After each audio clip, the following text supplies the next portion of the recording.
I'm just going to go over a couple of tips for you when checking or changing your oil.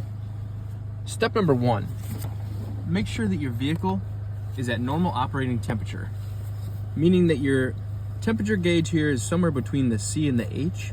You don't want it to be all the way down by the C, you won't get an accurate reading. So now that it's warm, step 2, turn your vehicle off for at least a minute. All right, now that you let your vehicle stand for at least 1 minute after turning the engine off, you want to locate your dipstick. This is where you're going to check your oil. You've found your dipstick. Make sure you have a rag or a napkin handy, and you're going to pull your dipstick out. Ignore it. Ignore any oil that's on it currently, because that's irrelevant. Give it a good wipe. Now you're going to stick it back into the sleeve all the way in and then pull it out. Now you can inspect the dipstick. You'll notice that there's 2 dots on the dipstick.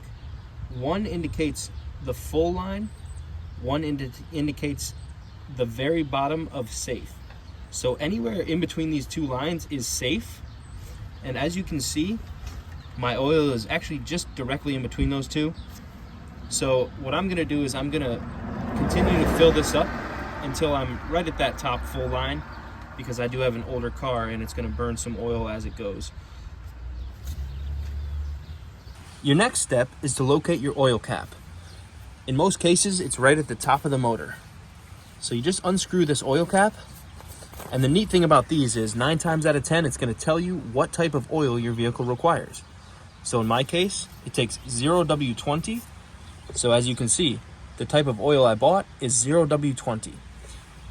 Now those lines on the dipstick, the bottom and the top, is always 1 quart difference. So as you can see, I was halfway up on the dipstick, so I want to add half of a quart to get right to the top line. Now, when pouring your oil in, you don't want to pour it in this orientation. You always want to flip the bottle so that the nozzle is on top.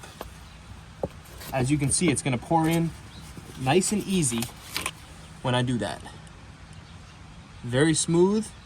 It's not chugging and glugging and spilling everywhere. All right, now the same thing as before.